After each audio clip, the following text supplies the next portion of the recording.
So this is lesson 4.4, Introduction to Trigonometric Functions. So we're going to start with a recap from our previous lesson of 4.3. So they're telling us that on the unit circle, there's a point, -5/13 and 12/13. So it lies on the terminal arm. So whenever we have coordinates, we want to remember that the first coordinate is always your cos value and the second coordinate is your sine value. So this is cos theta and this is sine theta. That can help us because one, we know which quadrant we're in using the cast rule. So CAST, when your x coordinate is negative and your y coordinate is positive, that means that you're in the second quadrant. And then when we have cos theta equal to -5/13, we need to remember that with cos, your adjacent is -5, so our x-coordinate is -5, so we're going to label the bottom of the triangle as -5, and your hypotenuse is 13. And then we have sine theta is our y-coordinate, and that is equal to 12/13. So we know that our opposite to our reference angle, so if this is our reference angle right here, we know that that is 12. And our hypotenuse is still 13. So by labeling it, that makes it really easy to figure out what tan is. Tan theta on this triangle would always be your opposite over your adjacent. So your opposite on the triangle is 12, and your adjacent is -5. So we'll rewrite it as -12/5. And then since we want the 6 trig ratios, we need to do the inverses of them. So that is for cos, it's always going to be secant. So secant is where you flip the numbers. It's going to be -13/5. For sine, it's going to be cosecant. And so you're going to flip 12/13 and you're going to get 13/12. And finally, cotangent is the reciprocal of -12/5, so that's -5/12. So this is the reciprocals of the primary trig ratios. Okay, so those are all 6 of them.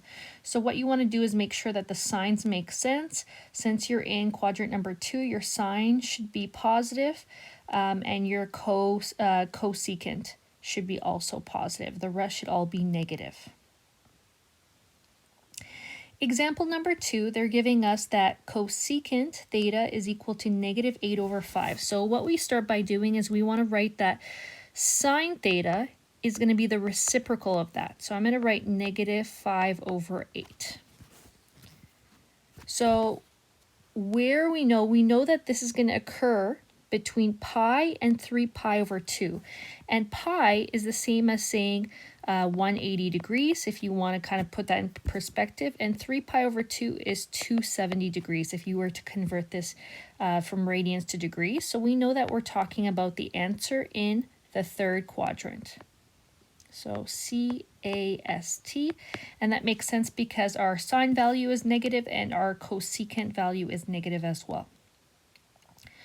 So when we have this, when we draw our actual values, we know that when we're talking about the reference angle, the opposite is going to be -5, and our hypotenuse is 8.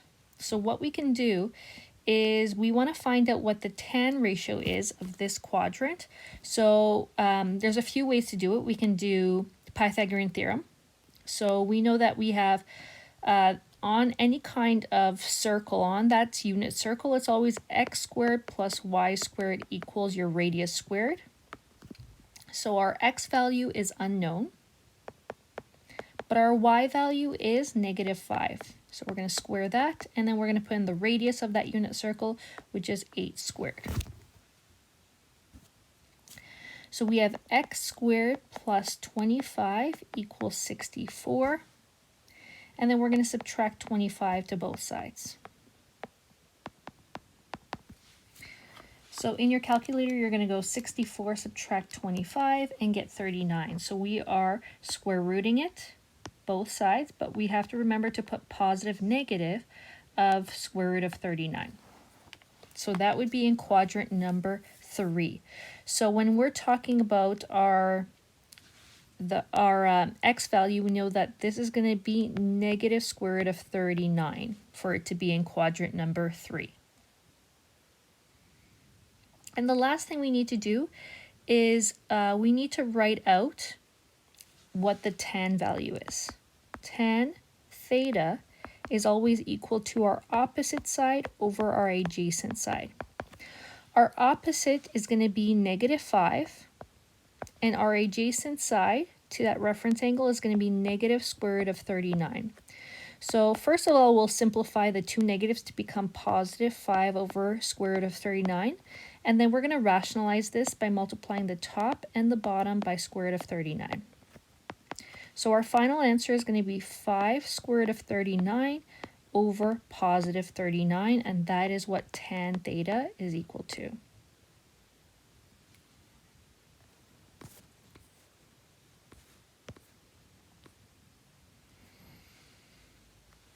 Example number 1, they want us to solve each trig ratio in the specified domain. So what we're going to do is we're going to start by simplifying this and trying to isolate for what cos theta is for A. So what I'll do is I'll bring that 1 to the other side by adding 1.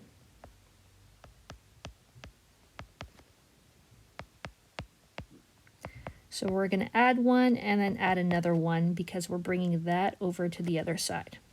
So 3 cos theta equals cos theta plus 2. Now we're going to subtract cos theta to both sides. So 3 cos theta minus cos theta is actually going to be 2 cos theta, which is equal to 2. And then we're going to divide both sides by 2. So that means that cos theta equals positive 1. Whenever we have a cos value or a sine value equaling 1, we want to look at the quadrantal angle. So we're going to label our unit circle. Whenever we have a unit circle, we always label it as 1, 0, 0, 1, negative 1, 0, and then 0 and negative 1. So remember, the first coordinate is always your cos, and then your second value is always your sine. So we're looking from negative 2 pi all the way to 2 pi. So let's go in one direction. So imagine we're going around clockwise or counterclockwise. That's the regular kind of thing that we're looking at. We want to look at any time that our cos value is equal to 1, meaning the x coordinate. Well, I can see that it occurs right here in this value here. So I know that at 0 radians, that would be a possible answer. So I know that that's going to occur at 0 right now. So I would write 0 radians is a possibility. And then if I go around a full circle around, I'll end up at that point again at 2 pi, which is 360 degrees. And since we have the equal sign right there, we know that we have to include 2 pi as well. Okay, so that's going in one direction.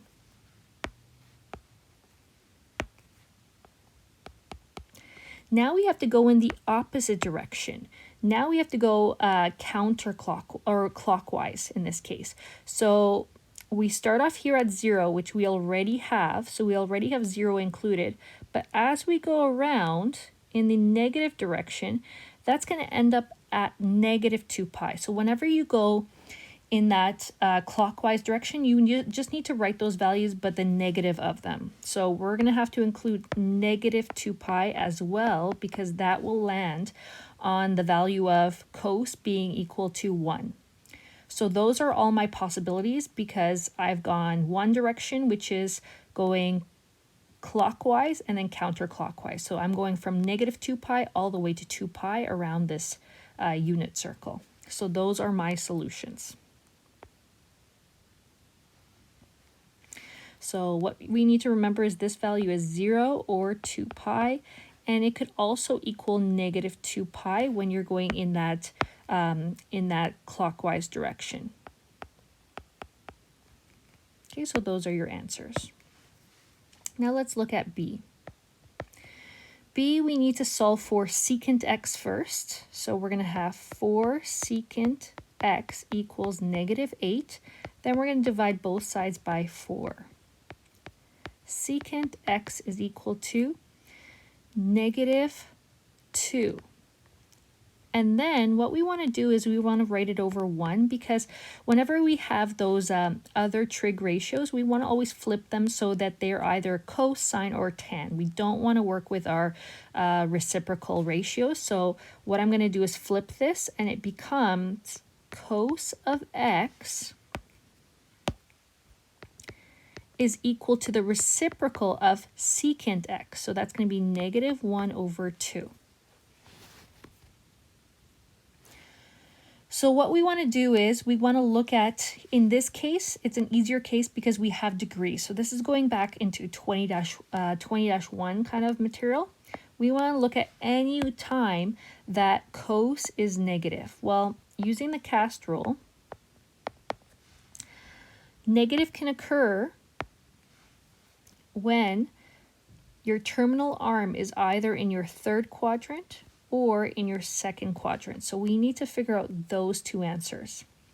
And then when we were doing this in 20-1, we always found what x equals, and we had to do cos inverse of the absolute of -1/2, so that was +1/2. So we're going to have to do the cos inverse of 1/2 in your calculator. And you should get that that is if you're in degree mode. So make sure that you are in degree mode when you do this. So cos inverse of 1 divided by 2 is equal to 60 degrees. So that is our reference angle. Okay, so we know that this is 60 degrees and this is 60 degrees. We're only going from 0 to 360. So this is just going around one time around the circle in the counterclockwise direction. So we just need to find out what that is, and then we need to find out what that rotation angle is. Okay, so x in quadrant number 2 is always going to be 180 subtract 60 degrees. So that's equal to 120 degrees as an answer. So that's one solution. And the other possibility is you have to go 180 for quadrant number 3 plus 60 degrees. And that's going to equal 240 degrees as your other answer. So these are all the answers between 0 and 360 that would work. Okay, so that would be how you do example number 1. Example number 2, solve for theta. So this is where you actually have to factor. So this is going back and this is trying to get you to factor properly. So when we factor in, it looks like this. What I like to do is I like to replace cos theta with something like that you're familiar with, which is x. So we're going to write it as x squared, everything else stays the same, minus x minus 2 equals 0. The reason we do it is because now it looks like it can be factored. It looks like something that you've worked with in 20-1. So we want to factor this, and we found that the two values that equal that, or the two factors, would be x minus 2 and x plus 1. So what I'm doing is I'm now going back, and wherever I see an x, I'm replacing x with cos theta again. So this just makes it easier to kind of work with. So cos theta minus 2 is one factor, and cos theta plus 1 is another factor. When we solve for factors, we always make them equal to 0.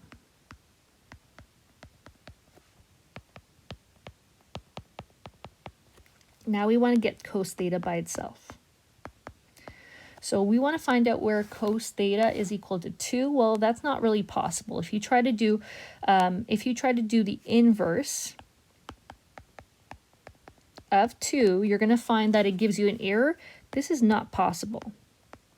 So there is no answer for that one, so we can actually ignore it.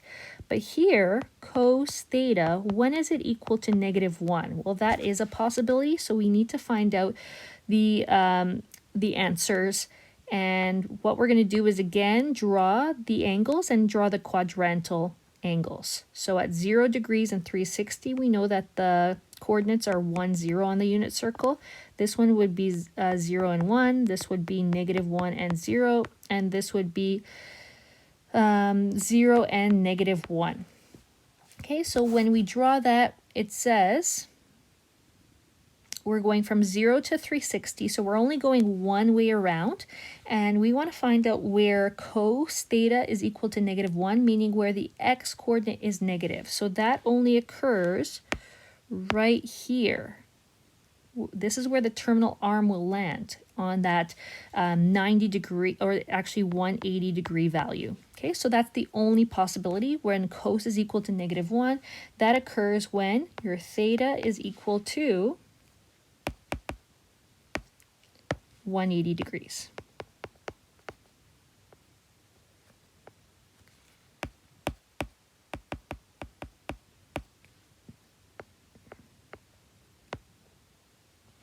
And that's it.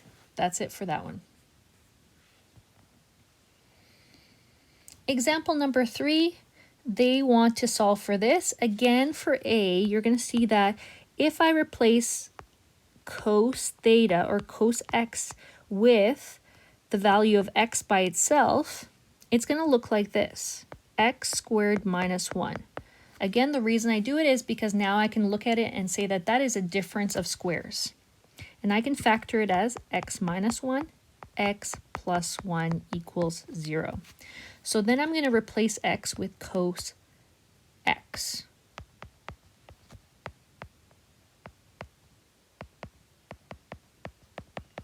Okay, so when I solve for each one, I make each one equal to 0, each factor equal to 0, and then solve for cos x equaling 1, and cos x could equal -1. So again, we want to draw that unit circle with the quadrantal angles labeled. So this would be 1, 0, 0, 1. We have -1, 0, and 0 and -1. Okay, so remember this is 0. So here we're talking about give answers as exact solutions. We want to again be in degrees. So we're going to have 0 or 360 degrees here. Here is 90 degrees. Here's 180 degrees. So always make sure you figure out what they want the answer in, whether they want it in radians or degrees. So make sure that you are clear and you answer that correctly. So in this case, they want to know when is the x-coordinate on this unit circle going to be 1? Well, that occurs at 0 or 360 degrees.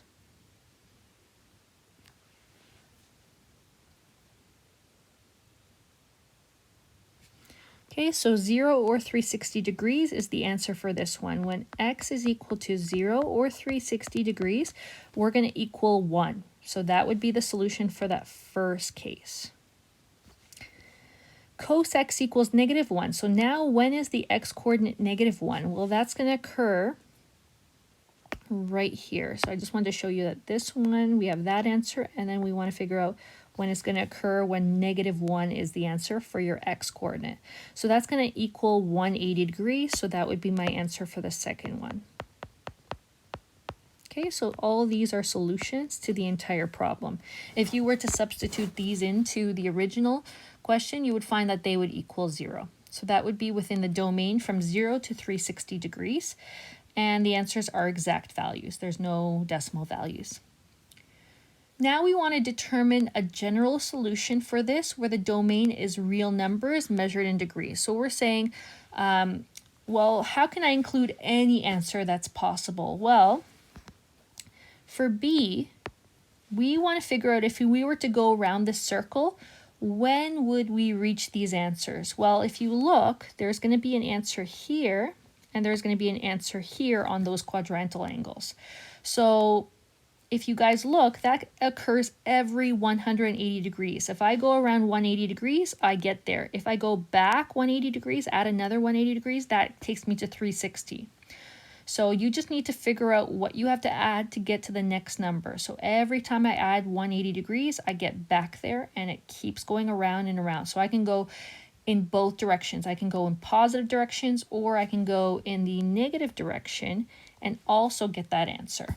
So for B, I would say 180n, meaning every 180 degrees, I'm going to have an answer, and n can be any integer. It could be positive or negative. So for example, if I do 180 times 0, I get 0 degrees. If I do 180 times 1, I get 180. If I do 180 times 2, 360. And if I keep going around, it's going to give me every possible solution ever to occur. Okay, so that would be my final solution for a general solution. So that's how you get any answer. Example number 4.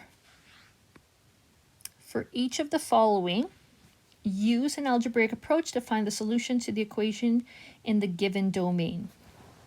So for example number 4, we want to use an algebraic approach. Okay, so what we're going to do is replace tan of x with, we can replace it with x if you want to.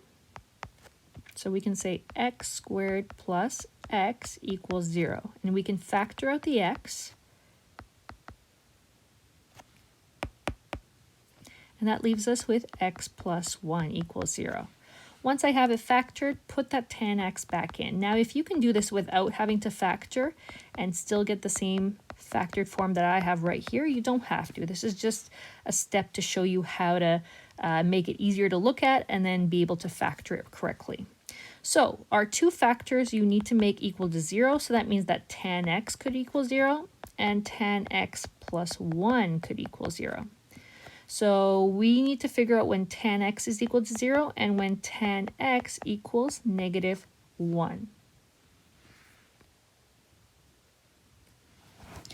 Okay, so this again is where you can use those quadrantal angle coordinates. So what we need to remember about tan is that sine tan is equal to, tan theta is equal to sine theta over cos theta. Meaning if I divide these values, I should either get 0 or I should get negative 1. That's what I'm trying to figure out. So I'm going to write the values out again.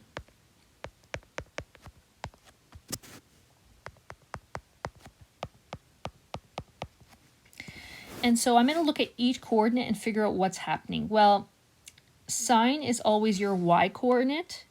Okay, so what you're doing is you're saying y divided by x. So when is y over x equal to 0? So that would happen at 0 and 2 pi. Okay, so those are two solutions there.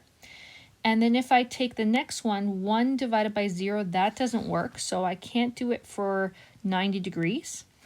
But it will occur again here at pi, which is 180 degrees. So if I take 0, which is the y coordinate, and divide it by negative 1, I get 0 again. So those are all the possibilities for x here, where I have 0, 2 pi, or pi. Those are all the solutions that will give me 0. Now, when is tan of x equal to negative 1? So we need to figure out when that would occur. When is it equal to negative 1? Okay, so for this one, I'm actually going to do, I'm actually going to convert it. So I'm going to go tan inverse of 1, and I'm going to see what the reference angle is. So the reference angle is, if I try to find out when tan x is equal to negative 1, that equals 45 degrees. So I'm going to give you guys like a little hint here. So x equals tan inverse of 1, the absolute of that, gives me 45 degrees. And what I do is I convert it right away to pi over 4. So I know that at pi over 4, that's going to equal the value of, that's going to be the reference angle, pi over 4. So what I'm doing is now I'm figuring out where is tan negative. Well, tan can be negative. If I'm using the CAST rule, C-A-S-T, it can be negative in the second quadrant or the fourth quadrant. So what I'm doing for the first answer, in quadrant number 2, I'm applying my kind of understanding from 20-1. I'm taking pi, which is 180 degrees, and I'm subtracting pi over 4. And that's how I can get my answer right here. So pi subtract pi over 4 would be 4 pi over 4 minus pi over 4, which is 3 pi over 4. So that's one possible solution. Now I need to do the same thing, but in quadrant number 4, I need to understand how to find those ones. Quadrant number 4, we always take 360, which is 2 pi, and subtract the reference angle, which is, we know, pi over 4. So this would be 8 pi over 4, subtract pi over 4, so that's 7 pi over 4. So that's your second answer. So that's how we get that answer right there. And then they also want the general solution. So the general solution to this is we kind of need to separate it. We have to look at the first answer and then the second answer. So we have to go from 0, pi, and then 2 pi. So as you can see, I keep adding pi to get to the next one. So if I add pi, I get to, from 0 to pi, there's pi. From pi to 2 pi, it's another pi. So every time I add pi, I get to the general solution. So the general solution for this first one would be equal to pi n, meaning n times a certain number of pi. So actually I'm going to switch the order. It'll be n pi, meaning I could put 0 pi there, 1 pi there, 2 pi there, 3 pi, and that will give me all the solutions. And n can be any integer value. So that's your general solution. Here, we need to figure out what we're adding to get from this solution to the next one. So we're going to start with the smallest one, which is 3 pi over 4. So you take the smallest solution. So the smallest number is 3 pi over 4. And to get from here to here, that's actually, because they're diagonally across from each other, that's like adding 180 degrees. That's half of a circle. Half of a circle is always equal to pi. So we're going to add n pi to it, meaning we add these multiple number of pi's to get either forward or backwards to that number. So that would be nei, meaning that it can be any integers to get that solution. So that's how we get B for those guys. So those are a little bit more complicated to get those general solutions. There's a little bit of thinking involved there. And then we're going to look at our last example. So our last example, I'm going to factor it by rearranging it first. 2 cosecant squared theta. Then we're going to bring that 3 cosecant theta to the other side to make it minus 3 cosecant theta. And then subtract 2 equals 0. So we're going to be in degrees, so that always makes it easier to work in degree mode, I find, in my opinion. And you're going to factor this. Factoring it would be you're finding two numbers that multiply to 4 and add up to the middle. Okay, so I'm going to factor that, and you can do box method, you can do whatever method you want, but I know that it factors to 2 cosecant theta plus 1. That would be like saying 2x plus 1, and cosecant, which is x minus 2 equals 0. So that's how we would factor it. It's just, again, using kind of box method, what you've learned in 20-1 to be able to factor 2x squared minus 3x minus 2. So if you can factor that, you just have to replace the x with cosecant theta. So far we know that cosecant theta is equal to negative 1/2, and cosecant theta can equal positive 2. So we don't want to work with this. What we want to do is flip these. So I want to work with sine instead. Sine theta is just the reciprocal of this, so that would be negative 2, and that doesn't exist. You can't have your value being that being negative 2 in this case. If you try to solve for that, it will not work. Here we're trying to find when sine theta is equal to positive 1/2. Well, if I'm working in degree mode, way easier, because I know that sine is positive in my second and first quadrant. And if I do sine theta, or sine inverse of 1/2, I know that sine inverse of 1/2 is equal to, so you'd put that in your calculator, make sure you're in degree mode if you're doing this. It's going to be equal to 30 degrees. So that's my reference angle. Okay, so once I got that 30 degrees, we know that this is 30 degrees, this is 30 degrees. In quadrant number 1, it's going to be the same. So 30 degrees is your one solution so far to this. And then in quadrant number 2, we would have to go 180 minus 30, which is 150 degrees.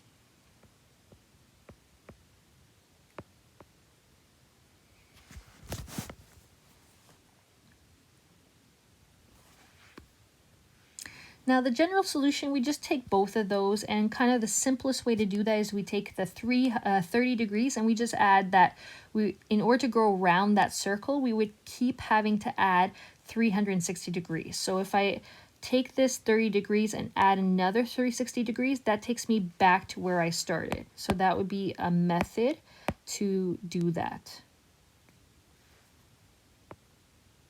And I would do the same for 150. So the general solution, to make your life easier, is just taking the smallest value that you have, so that 30 degrees, and add 360n degrees to it. And n is an integer number. Okay, so that's 1, and then you do the same for the other one. 150 degrees plus 360 degrees n, and n is an integer. So those are the two kind of ways to get your general solution there. Using those two answers, just add 360 and that takes you back to the coterminal kind of angles.